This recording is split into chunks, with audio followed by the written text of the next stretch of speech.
नमस्कार, राम राम साधुरा क्लासेस पर एक बार पुनः आप सभी का स्वागत है। जितने भी भावी वनरक्षक वनपाल साथी जुड़े हैं, क्लास को एक बार फटाफट शेयर कर दो। शुरू करते हैं दैनिक विज्ञान की क्लास नंबर 30 और क्लास नंबर 30 में हम मोस्ट इंपॉर्टेंट एक्सपेक्टेड क्वेश्चन देखने वाले हैं। किसके? दैनिक विज्ञान के। और पेपर नंबर ये हमारा 13 होने वाला है। तो शानदार सी क्लास श्री गणेश करते हैं आज की क्लास का। आगे बढ़ने से पहले जिनको नहीं पता है वो क्रैश कॉम्बो और टेस्ट सीरीज में पार्टिसिपेट कर सकता है धोरा क्लासेस की एप्लीकेशन पर। ठीक है, चलिए आज की क्लास का पहला सवाल देखिए। कोशिका के 4 अवयवों में उस कोशिका को पहचानिए जो पौधे की कोशिकाओं में पाया जाता है किंतु जानवर की कोशिकाओं में नहीं पाया जाता है। ऐसा आपको अवयव इसमें से निकालना है। ऐसा अवयव जो पौधे की कोशिकाओं में होता है किंतु जानवरों की कोशिकाओं में नहीं पाया जाता है। नमस्ते नमस्ते सभी को, गुड इवनिंग, नमस्कार, दुआ सलाम, बहुत सारा प्यार। थोड़ा सा क्लास में लेट हो गया, शेड्यूल थोड़ा जल्दी हो गया था और क्लास थोड़ी लेट हो गई। अब टेक्निकल चीजों का सामना तो इंसान कर नहीं सकता ना भाई, आदमी को जोर कौन चाले ना टेक्निकल चीजों का सामना। अब कभी कभी फोन नहीं लगे तो इको मतलब वो थोड़ी आप फोन ने दीवार का दे मारा है, नुकसान हो जाए नहीं तो बिको सामने आप कर कौन सका, ये वास्ते धीरज रखनी पड़े। ठीक है सर, आप आगे, मेरी तो सांसें ही अटक गई है। आ गया जी, आ गया, चिंता मत करो। ठीक है, सबका स्वागत है, जितने भी बच्चे जुड़े हुए हैं नए पुराने सबका स्वागत है। देखो यहां सही आंसर हो जाएगा ऑप्शन नंबर 1। लवक जो होता है, लवक जो होता है ये जानवरों में नहीं पाया जाता है, ये हरे पौधों के अंदर वनस्पतियों में पाया जाता है। ठीक है, हरे पौधों में पाया जाता है। लवक जो है ये जानवरों में नहीं पाया जाता है। अब लवक जो है इसके 3 प्रकार आपको बताए गए हैं। 3 प्रकार इसके बताए गए हैं। एक तो होता है हरित लवक, ठीक है, दूसरा होता है वर्ण या वर्णी, तीसरा होता है अवर्णी। ठीक है, इनका भी ध्यान रखना। ये 3 प्रकार का क्या होता है, लवक होता है। और लवक जानवरों में नहीं पाया जाता, ये खाली किसकी, हरे पौधों की कोशिकाओं में पाया जाता है। ठीक है, अगला सवाल देखिए। हाइड्रोफाइट कहते हैं, हाइड्रोफाइट किसको कहते हैं? बिना कार्बन डाइऑक्साइड का पौधा, बिना मिट्टी का पौधा, बिना जल का पौधा, या इनमें से कोई नहीं। Very important question. Hydrophyte, hydrophyte किसे कहते हैं? हाइड्रोफाइट एक तरह की प्रणाली प्रचलन में आ गई है और काफी जगह आपने इसके वीडियोस वगैरह वायरल होते हैं देखे होंगे। सर राम राम जी, राम राम जी, राम राम जी, राम राम तो कर लो गुरु जी। कर लिया भाई, सभी को राम राम, खमा गणी, पधारो, क्लास में स्वागत है थाको सबको। आ जाओ सारा लोग, एक बार क्लास में शेयर कर दो। ठीक है, चलो इसका देखो सही आंसर क्या हो जाएगा। बिल्कुल सही आंसर हो जाएगा ऑप्शन नंबर बी। भाई जो बिना मिट्टी के पौधे होते हैं, जो जल में होते हैं, ठीक है, जल के साथ में इनको खनिज लवण प्रदान किए जाते हैं। ठीक है, खाद्य पदार्थ जो है वो इनको दिया जाता है। और ये हाइड्रोफाइट होता है जो किससे हो जाता है, पानी से हो जाता है। मिट्टी के बिना ये पौधे उग जाते हैं। ठीक है, पानी के अंदर ये पौधे उग जाते हैं। आर्टिफिशियल पौधे जो आप देखते हो घरों में, जो सजावटी होते हैं, सॉरी आर्टिफिशियल तो क्या, नेचुरली ये होते हैं, लेकिन पानी के अंदर ये उगते हैं। ठीक है, तो ऑप्शन बी को लॉक कर दो गुरुजी, लॉक कर दिया। अगला सवाल देखो। पक्षी तथा चमगादड़ दोनों ही उड़ते हैं। भाई पक्षी भी उड़ते हैं और चमगादड़ भी उड़ता है, किंतु किस आधार पर चमगादड़ को स्तनधारी वर्ग माना जाता है? जितने भी पक्षी होते हैं इनको हम पक्षी वर्ग में शामिल करते हैं। कौन से वर्ग में शामिल करते हैं? पक्षी वर्ग में, स्तनधारियों में शामिल नहीं करते हैं।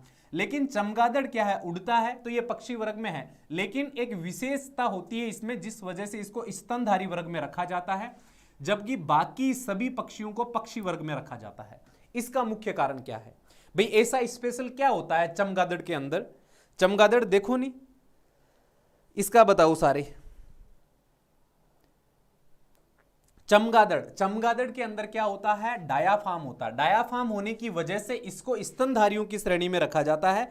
विशेष आपको ध्यान रखना है कि भाई जिसमें डायाफ्राम पाया जाता है वो स्तनधारी होता है और बाकी पक्षियों के अंदर ये डायाफ्राम जो है ये नहीं पाया जाता है। खाली इस एक विशेषता की वजह से इसको स्तनधारी वर्ग में माना जाता है। ऑप्शन ए को ताला लगा दिया। अगला सवाल देखो। किसके निर्धारण में किसी तत्व की परमाणु संख्या सहायता नहीं करती है? भाई परमाणु संख्या जो है ये बहुत ज्यादा मैटर करती है तत्वों की जांच करने में, या कह सकते हैं तत्वों का निर्धारण करने में। लेकिन इनमें से आपको ऐसा ऑप्शन छांटना है जिसमें परमाणु संख्या जो है वो कोई रोल नहीं करती, यानी उसके निर्धारण में परमाणु संख्या का कोई रोल नहीं होता है। ठीक है, डायाफ्राम बिल्कुल सही उत्तर है, वेरी गुड। अंकित, कर्नल जेम्स टोड, गोरी, खुशी, लाल सिंह, वर्मा, सबका स्वागत है क्लास में। जितने भी नए पुराने साथी जुड़े हैं सबका क्लास में स्वागत है। एक बार सारा लोग क्लास ने शेयर कर दो। गुरुजी मैं चिपका देवा के स्टेटस पर, बिल्कुल थे स्टेटस पर चिपका दो, सागे शेयर कर दो, टेलीग्राम, व्हाट्सएप, फेसबुक जगह भी ग्रुप है, सोना, मोना, बाबू सबके साथ में क्लास को शेयर कर दो। यहां देखो सही आंसर क्या हो जाएगा, ऑप्शन नंबर ए बिल्कुल सही है भाई। तत्व की जो कर्षण शक्ति होती है इसका निर्धारण परमाणु संख्या नहीं करती है। बाकी देखो प्रोटॉन हो चाहे न्यूट्रॉन हो, इन सब के निर्धारण में परमाणु संख्या का योगदान होता है। ठीक है, तो यहां पर ये ऑप्शन आपका ए जो है ये हो जाएगा, इसमें परमाणु संख्या का रोल नहीं होता है। न्यूट्रॉन, प्रोटॉन और इलेक्ट्रॉन इन सब में योगदान होता है। ठीक है, अगला सवाल देखिए, निम्न में से किसे विभाजित नहीं किया जा सकता। भाई विभाजित हम किसको नहीं कर सकते, बांट किसको नहीं सकते, या खंडों में विभाजन किसका नहीं हो सकता, नाभिक, परमाणु, फोटोन या फिर धनायन। Very important question, very important question, बताइए सारे। बिल्कुल सही हो जाएगा फोटोन, फोटोन हो जाएगा बिल्कुल सही आंसर। भाई फोटोन जो है ये एक ऐसा तत्व है जो द्रव्यमान रहित होता है, द्रव्यमान रहित होता है, ये द्रव्यमान रहित कण होता है। ठीक है, इस वजह से इस तत्व को विभाजित नहीं किया जा सकता है। ऑप्शन सी बिल्कुल सही है। अगला सवाल देखिए, मानव शरीर में सर्वाधिक मात्रा में पाया जाने वाला तत्व कौन सा है, कार्बन, नाइट्रोजन, ऑक्सीजन या लोहा। इनमें से बताना है जो मानव शरीर में सर्वाधिक मात्रा में पाया जाता है। वेरी इंपॉर्टेंट क्वेश्चन, यहां से बहुत सारी चीजें आपको ध्यान में रखनी है। देखो मानव शरीर में अगर हम बात करें तो कार्बन और नाइट्रोजन, ऑक्सीजन और लोहा आपको बताया गया, सर्वाधिक बताना है। कार्बन कितना पाया जाता है, कार्बन 20% पाया जाता है। कार्बन मानव शरीर में कितना होता है, 20% पाया जाता है। कार्बन से एक सवाल आया है दिमाग में, वो भी आपसे पूछूंगा। इसके बाद में नाइट्रोजन की बात करें तो मात्र 3% योगदान होता है। नाइट्रोजन कैसी गैस है, नाइट्रोजन अक्रिय गैस, ठीक है, अज्वलनशील गैस होती है। इसके बाद में अगर बात करें ऑक्सीजन की तो सर्वाधिक ऑक्सीजन 62% पाया जाता है। ऑक्सीजन कितना, 62% पाया जाता है। ठीक है, और मानव शरीर में अगर Fe का मतलब क्या होता है, लोहे की कमी हो जाती है तो कौन सा रोग होता है, लोहे की कमी से मानव शरीर में एनीमिया होता है। ये आपको याद रखना है, मात्रा याद रखना जरूरी नहीं है, बल्कि ये डिजीज, ये रोग आपको ध्यान में रखना है, ये बहुत जरूरी है। हाइड्रोजन, गुरुजी हाइड्रोजन कितनी होती है मानव शरीर में, हाइड्रोजन 10% होती है। हाइड्रोजन कितनी होती है, हाइड्रोजन मानव शरीर में 10% होती है। ठीक है, ये सभी स्टैटिक फैक्ट आपको याद कर लेना है। ठीक है, एनीमिया होता है Fe की कमी की वजह से। ठीक है, अच्छा कार्बन को लेकर एक सवाल आया था, कार्बन किसके निर्धारण में योगदान करता है, कार्बन से किसका निर्धारण होता है। ये थोड़ा अलग ट्रैक का सवाल है लेकिन इंपॉर्टेंट है, कोई बता सकता है। ऑक्सीजन, वेरी गुड, बहुत बढ़िया। गुरुजी आज किन्ने गया हा, किन्ने गया हा, इन ही हा खटी कुन गया। ठीक है, चलो इसका बताओ, कार्बन किसका निर्धारण करता है, कार्बन निर्धारण करता है कोयले की गुणवत्ता का। अरे कोयले की गुणवत्ता का, लिग्नाइट, पीट, बिटुमिन, एंथ्रेसाइट, ये कोयले की जो क्वालिटीज होती है इसका निर्धारण किससे होता है, कार्बन से होता है, कार्बन के प्रतिशत से होता है। तो ये भी ध्यान में रखना है। ठीक है, अगला सवाल देखिए, ऐसे पादप अंगक जो सूर्य की रोशनी को ट्रैप करने की क्षमता रखते हैं या करते हैं, तो ये आपको पार्ट बताना है पादप का। ठीक है, बताओ जल्दी।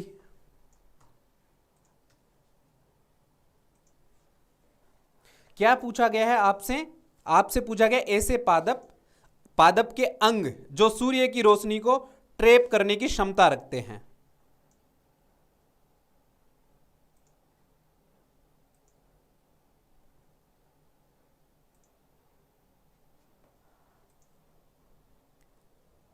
सही आंसर बिल्कुल सही हो जाएगा ऑप्शन नंबर बी। केवल जो क्लोरोप्लास्ट होते हैं, जो हरित लवक होते हैं,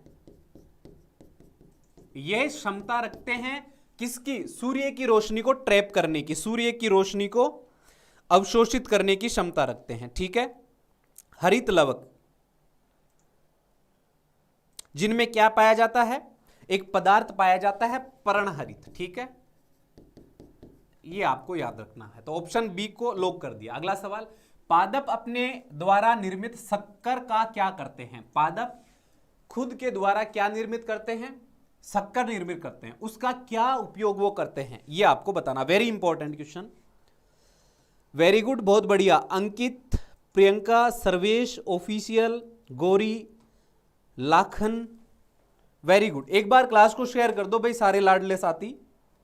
अरे सारा का सारा ते लाडेश्वर हो क्लास में, धोरा क्लासेस का ते लाडेश्वर बालक हो, ठीक है, ये वास्ते शेयर कर दिया करो। इसका देखो सही आंसर क्या बताओगे? क्या पूछा गया है? शक्कर का क्या करते हैं वो?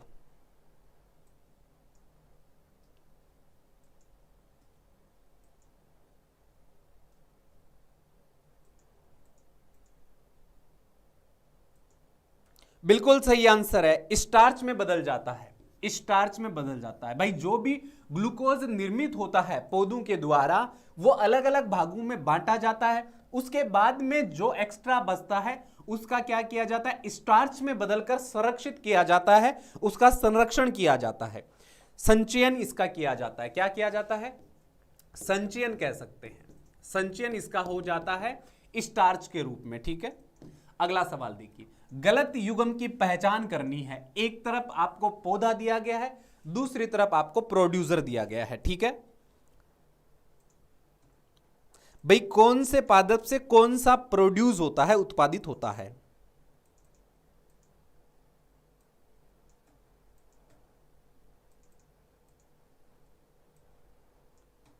कौन सा इनमें से युग्म गलत दिया गया है? वेरी गुड, कुनेन जो है, अरे कुनेन कहां से मिलता है? सिनकोना से मिलता है। किससे मिलता है? सिनकोना पादप से प्राप्त होता है, ठीक है, सिनकोना पादप से प्राप्त होता है। और जो एफिड्रा है, एफिड्रा से एफिडिन प्राप्त होता है, एफिडिन, इससे एफिडिन प्राप्त होता है, इफिडिन प्राप्त होता है, एफिडिन या इफिडिन प्राप्त होता है, ठीक है। और इसका इस्तेमाल बहुत ज्यादा जरूरी होता है। एफिडिन की अगर इस्तेमाल की मैं बात करूं तो इसका इस्तेमाल दमा के रोग में किया जाता है, दमा में, दमा रोग में इस्तेमाल होता है, दमा रोग में इसका क्या किया जाता है? इस्तेमाल किया जाता है। अगर सिनकोना पादप या कुनेन की बात करें तो कुनेन तो पता ही है मलेरिया में दिया जाता है, कुनेन मलेरिया में, मलेरिया रोग में ये सहायक है। आपको ये याद रखना है, अफीम, अफीम पोस्त या पोपी का जो अधपका फल है उससे मिलता है, कुमकुम, हल्दी और एफिड्रिन, एफिड्रा का तना जो होता है उससे, ठीक है। ये सभी सुमेलित है, ये आपको याद रखना है। अगला सवाल देखिए, उत्प्रेरक की खोज किसने करी थी? उत्प्रेरक की खोज का पूछा, ये सिंपल सा सवाल है, सब बता दोगे इसका। नंबर नंबर ना मांगया करो रे भाई, क्लास में यहाँ चौड़े कमाई नहीं थे, सो क्यों मांगने लग गया यार, बहुत गलत बात है, ये मत करया करो यार। थे नंबर दे दो और व्हाट्सएप दे दो और आईडी दे दो और फेसबुक दे दो और कहीं कहीं दे दो। अरे परीक्षा दे लो मारा भाई, पढ़ ले थोड़ा। गुरुजी आज कठू ले रहा हो क्वेश्चन, अरे इंपॉर्टेंट है, सारे इंपॉर्टेंट क्वेश्चन है, ठीक है। कुनेन सिकोना बिल्कुल सही आंसर, इसका बताओ मुझे। उत्प्रेरक,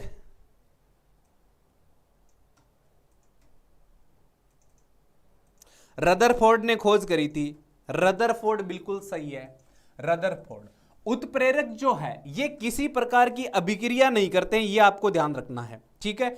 उत्प्रेरक वो रासायनिक पदार्थ होते हैं जो क्या नहीं करते हैं? अभिक्रिया खुद नहीं करते, ठीक है, लेकिन उकसा देते हैं, कम ज्यादा कर देते हैं, यानी ये अभिक्रिया को, अभिक्रिया के वेग में परिवर्तन ला देते हैं, ठीक है। तो इनका काम खाली लगाने का है, किसका है? लगाने का। उत्प्रेरक रासायनिक पदार्थ जो अभिक्रिया खुद से नहीं करते हैं, ठीक है, बल्कि अभिक्रिया को बदल सकते हैं आगे, मतलब उसकी स्पीड, गति कम ज्यादा कर सकते हैं। रदरफोर्ड बिल्कुल सही आंसर, ऑप्शन नंबर ए हो जाएगा। अगला सवाल देखिए, प्लेग्रा रोग किस विटामिन से संबंधित है? प्लेग्रा का आपसे पूछा गया है, मैंने आपको बता रखा, एक आधा सवाल आने की तो पक्का संभावना रहती है, तो यहां से सवाल बन ही जाता है, बताओ जल्दी।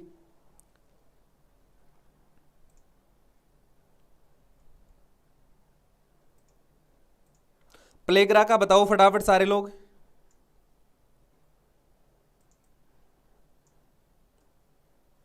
B12 से पीसीएस एनीमिया होता है, इससे तो पीसीएस एनीमिया होता है।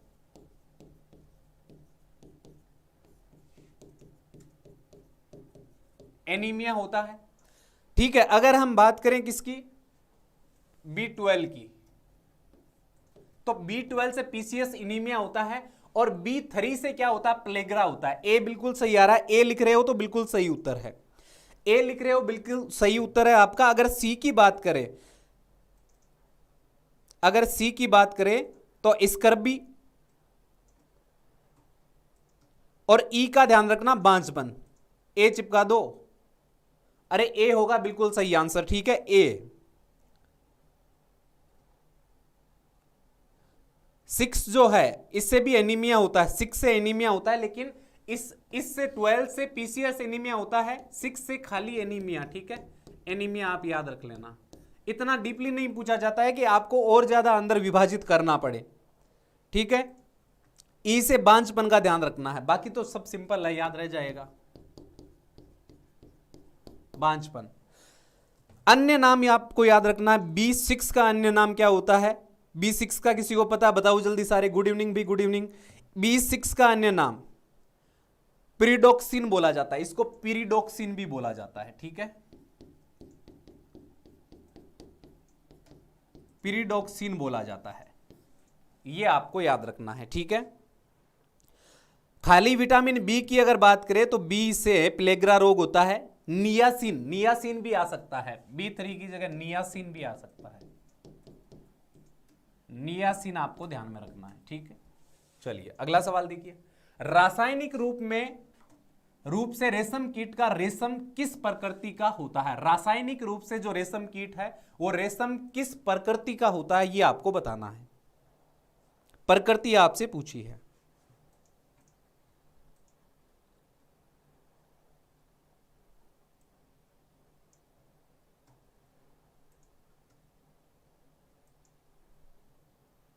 बिल्कुल सही आंसर ऑप्शन सी, प्रोटीन के रूप में होता है। रासायनिक जो रेशम कीट होता है उसमें जो रेशम है वो प्रोटीन के रूप की प्रकृति में होता है। और प्रोटीन में भी दो चीजें याद रखना है, एक तो आपका फाइब्रोइन, एक आपका सेरिसिन।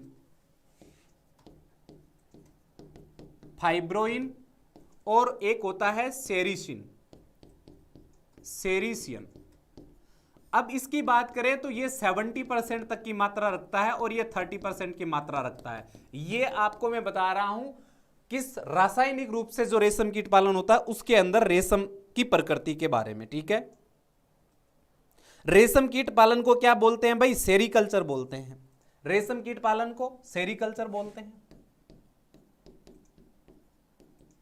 अब सेरीकल्चर बोलते हैं तो मधुमक्खी पालन का बताओ आप फटाफट, क्या बोलते हैं मधुमक्खी पालन का बताओ। गुरुजी थाको काई नाम छह, नाम तो है उस पे लिखा हुआ, नाम तो उस पे लिखा हुआ है थंबनेल पे, देखा नहीं होगा आपने ध्यान से। इसका बताओ गुरुजी, गलत हो गया, गलत को नहीं करनू है, तुक्का लगाओ, सारा का सारा तुक्का नहीं लगाना, सारा तुक्का को नहीं चाले भाई। तुक्का वीडियो ज्यादा मोटिवेट तो कौन हो गया, होनी थे सारा लोग, या नहीं के बीते ज्यादा तुक्का पर ही ध्यान दोगे। गुरुजी तुक्का ही कर लिया सिलेक्शन है। एपीकल्चर, वेरी गुड भाई, एपीकल्चर, एपीकल्चर बोलते हैं, किसको बोलते हैं, मधुमक्खी पालन को एपीकल्चर बोलते हैं, ठीक है। मेरे को ये बताओ एक्वाकल्चर किसको बोलते हैं, शायद ये नहीं बताओगे। एक्वाकल्चर, एक्वाकल्चर किसको बोलते हैं। एक्वाकल्चर इंपॉर्टेंट है, ये अलग है, डिफरेंट है। अगर ये पूछा जाएगा तो क्या बताओगे, एक्वाकल्चर किसको बोलते हैं। एक्वा से ध्यान रखना, एक्वा मींस वाटर, तो जलीय जीवों का जो पालन होता है, जलीय जीवों का जो पालन होता है उसको बोलते हैं एक्वाकल्चर, आपको याद रखना है, ठीक है। जलीय जीवों के पालन से रिलेटेड ये आपको याद रखना है। मछली का तो डिफरेंट ही है, पिसीकल्चर, मछली का तो अलग ही याद रखना है, पिसीकल्चर।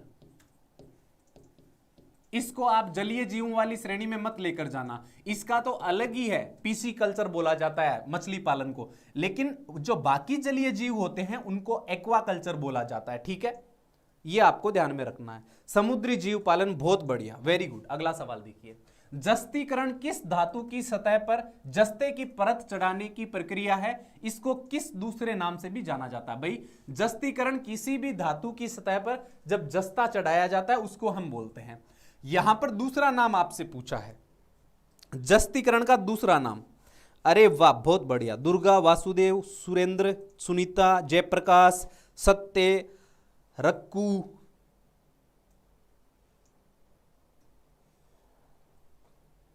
इसका बताओ सही आंसर क्या होगा? बिल्कुल सही आंसर इलेक्ट्रोप्लेटिंग हो जाएगा। इलेक्ट्रोप्लेटिंग बोला जाता है, ठीक है। जस्तीकरण को और किस नाम से जाना जाता है? इलेक्ट्रोप्लेटिंग के नाम से जाना जाता है। लवणों का घोल होता है, ठीक है।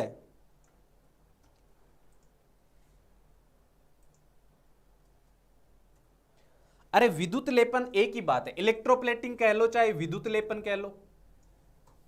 विद्युत लेपन, विद्युत लेपन कह लो, ठीक है। प्लेटिंग होती है यानी ऊपर एक परत चढ़ाई जाती है, एक चादर चढ़ाई जाती है, ठीक है। अगला सवाल देखो, जंतु में वह एंजाइम प्रणाली नहीं होती जिससे वे ऊर्जा प्राप्त कर सके। वसा, प्रोटीन, पानी या कार्बोहाइड्रेट। जंतुओं का आपसे पूछा गया, जंतुओं का, ठीक है। पौधों का नहीं है, जंतुओं का है। मैं भी हूं सर, बहुत अच्छी बात है भाई आप हो।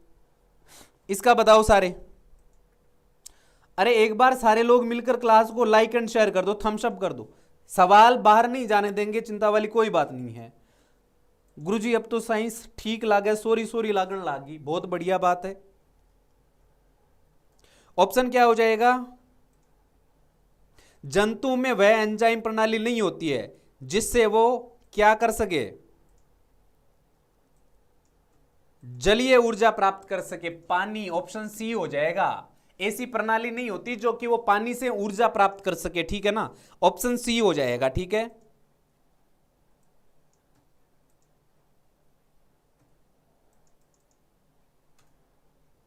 हाँ, विटामिन फाइबर से भी ऊर्जा प्राप्त नहीं करते। विटामिन और फाइबर से, विटामिन फाइबर से, यह भी ध्यान रखना। विटामिन फाइबर से भी क्या है, ऊर्जा की प्राप्ति नहीं होती है जिस तरह पानी से। ऑप्शन बिल्कुल सी। अगला सवाल, निम्न में से विटामिन है, इनमें से विटामिन कौन सा? विटामिन छांट कर बताना है। यह सवाल तो आई थिंक पहले आया हुआ है, तो आप बता दोगे सारे लोग सही आंसर क्या है। मेरो गलत हो गयो, अब हो गया सो हो गया, अब जो बताया वो आपको याद रखना है। मीना शर्मा, सर मेरा नाम कभी नहीं लेते। एक तो थे नाराज ना हो या करो रे, नाम नाम नहीं लेवा जाना थे, रूस जाओ यार, आ गलत बात है था कि, ठीक है। ट्विंकल सिद्ध, ये बताओ आप कहां ध्यान है आपका? निम्न में से विटामिन है, विटामिन कौन सा है? डी बिल्कुल सही हो जाएगा। राइबोफ्लेविन हो जाएगा।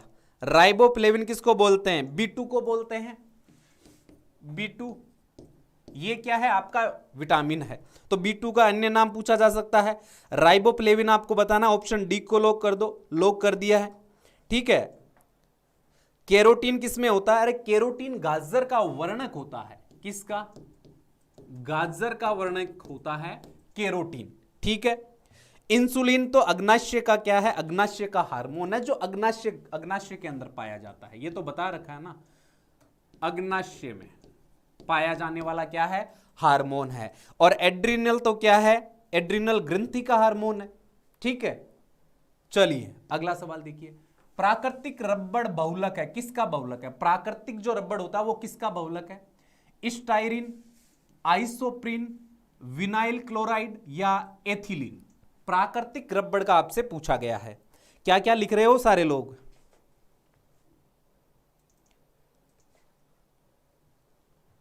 बताओ सारे। इसका क्या हो जाएगा? प्राकृतिक रबड़ का पूछा है भाई। ऑप्शन क्या हो जाएगा?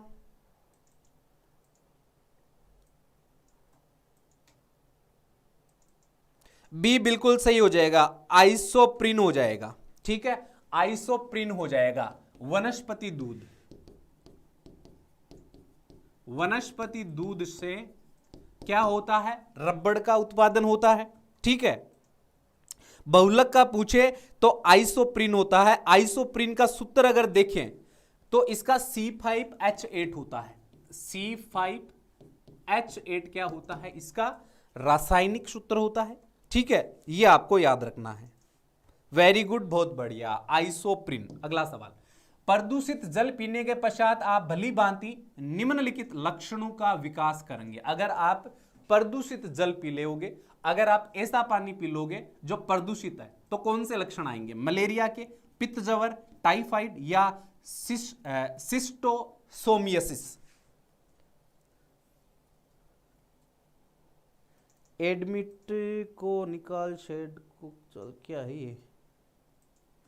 चलो इसका बताओ। साइंस की मैराथन लगाओ गुरुजी। बिल्कुल जी, बहुत अच्छी डिमांड है आप लोगों की, और लगा देंगे, बिल्कुल लगा देंगे, और ऐसे लगा देंगे कि पूरा जो है ना निचोड़ आपको दे देंगे, सारे के सारे क्वेश्चन करवा देंगे। इसका बताओ भाई, प्रदूषित जल से आपका पूछा गया है, तो सही आंसर क्या हो जाएगा? बिल्कुल ठीक बात है, टाइफाइड हो जाएगा, ऑप्शन नंबर सी। टाइफाइड के लक्षण आप में दिखाई देने लगेंगे, मतलब यह है कि टाइफाइड हो सकता है। टाइफाइड के साथ में अन्य रोग भी आते हैं, जिसमें पीलिया, हेजा, गैस्ट्रो, ये भी याद रखना है। पीलिया, हेजा, गैस्ट्रो, ये भी होते हैं किससे? प्रदूषित पानी पीने से, प्रदूषित पानी का सेवन करने से। ठीक है, ये आपको याद रखना है। चलिए अगला सवाल देखिए, सबसे कम पाए जाने वाला रक्त समूह कौन सा है? भाई सबसे कम रक्त समूह है कौन सा पाया जाता है इंसानों के अंदर? अगर हम बात करें और पूरे वर्ल्ड लेवल पर अगर हम बात करें, तो कौन सा रक्त समूह सबसे कम पाया जाता है? इसका मुझे लगता है आप सही जवाब दे दोगे सारे के सारे। सबसे कम पाया जाने वाला है,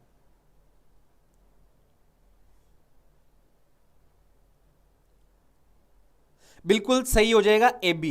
एबी जो है, एबी कितने परसेंट लोगों में पाया जाता है? ये मात्र 10% में, मात्र 10% लोगों में एबी पाया जाता है। ए की बात करें तो लगभग 25% लोगों में, बी की बात करें तो ये लगभग 35% में, ओ की बात करें तो लगभग 20% लोगों में ये पाया जाता है। ठीक है, सॉरी, ओ 30% के आसपास, 20 से 30%।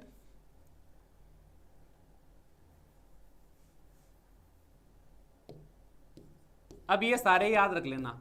सर्वाधिक कौन सा होगा? बी पाया जाएगा। सर्वाधिक अगर पूछे तो आपको बी बता देना है, बी पाया जाता है सर्वाधिक। ठीक है, ज्यादातर लोगों में आपको बी मिल जाएगा बड़ी आसानी से, लेकिन ए बी जो है वो मात्र 10% लोगों में पाया जाता है। ये सर्वे कहते हैं, ये साइंस के सर्वे कहते हैं। ठीक है, अगला सवाल देखिए, आयोडीन युक्त नमक लाभकारी है, किसमें लाभकारी है? आज की क्लास में कितने सवाल आप सही कर रहे हो या कितने गलत कर रहे हो, ये कमेंट बॉक्स में जरूर बताओगे सारे लोग। मैं चेक करना चाहूंगा कि आपका साइंस का लेवल किस प्रकार का चल रहा है। तो जितने भी लोग जुड़े हुए हो सारे के सारे कमेंट में पक्का बताओगे। ठीक है,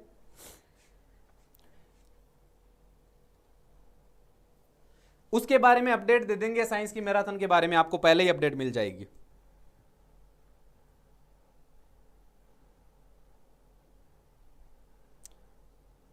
आयोडीन की कमी से घेंगा रोग होता है, कौन सा होता है? घेंगा।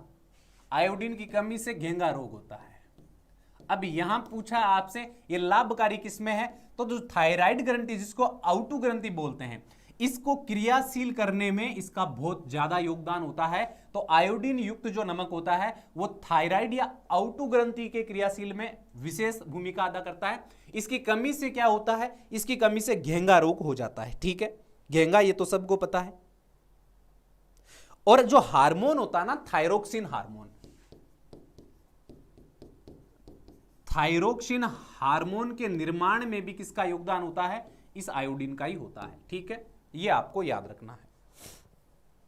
चलिए, तो आज की क्लास को यहीं कंप्लीट करते हैं। Test series crash combo, crash combo ही नाम ध्यान में रखना है कि क्रैश कॉम्बो आपको मिल रहा है, जिसमें आप संपूर्ण तैयारी कर सकते हो। सारी बातें मैंने आपको डिटेल से बता रखी है।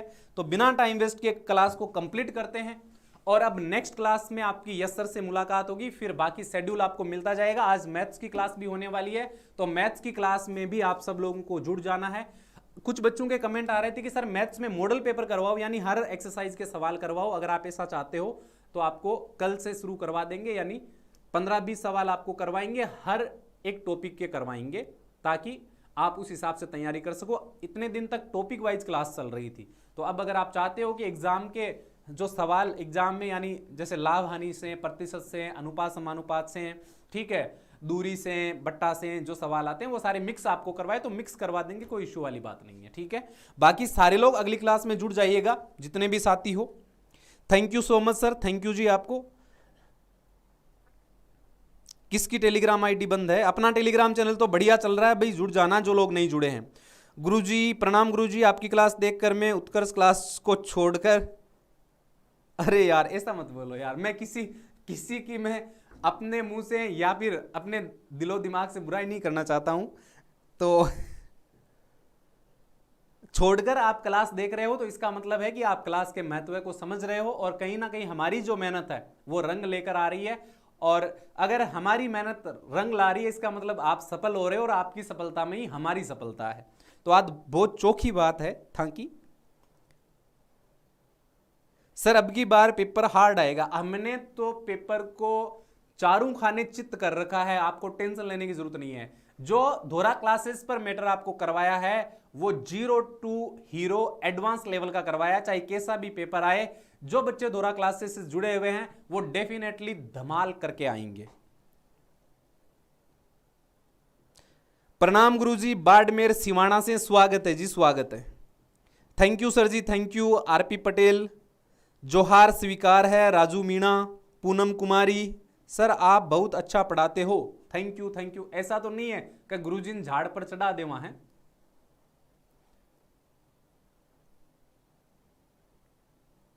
यस सर 70% सिलेबस हो चुका है, बहुत बढ़िया बात, बहुत बढ़िया बात है।